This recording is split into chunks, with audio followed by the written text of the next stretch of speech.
চলে এসেছি আবারও একটা মিনি ব্লগ নিয়ে চিকেন কাবাবের। এর আগেও একটা ভিডিও দিয়েছি চিকেন কাবাবের, এখনও দিচ্ছি, শুধু তফাৎটা আছে ছোট্ট ছোট্ট কয়েকটা জিনিসের। তো চলো পুরো ভিডিওটা দেখো যে কিসের তফাৎ আছে না আছে, তাহলে তোমরা বুঝতে পারবে। তফাৎটা কিন্তু তোমাদের চোখের সামনে, এই যে কাবাবের যে স্ট্যান্ডটা দেখতে পাচ্ছ এইটাই।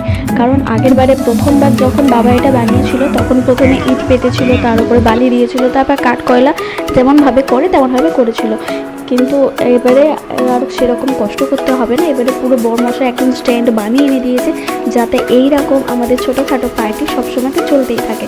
আর এখানে দেখো আমরা সবাই মিলে কিন্তু দারুণ মজা করে খাচ্ছি, পেছনে ব্যাকগ্রাউন্ডে মিউজিক বাজছে, এখানে গল্প হচ্ছে, সব রকমের গল্প হচ্ছে, সবাই হাসি হুল্লোড়, মানে এইরকম কিন্তু আমাদের বাড়িতে লেগেই থাকে, একটার পর একটা কোনো না কোনো ছোটোখাটো বড়ো সড়ো অনুষ্ঠান হতেই থাকে।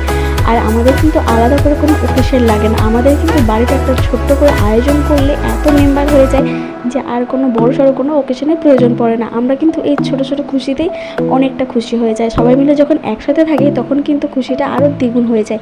আর এইরকমই কিন্তু চলতে থাকে আমাদের বাড়িতে। তো মিনি ব্লগের ভিডিওটা ছিল এই পর্যন্তই, আবার করে নতুন ভিডিও নিয়ে তোমাদের সাথে দেখা হচ্ছে।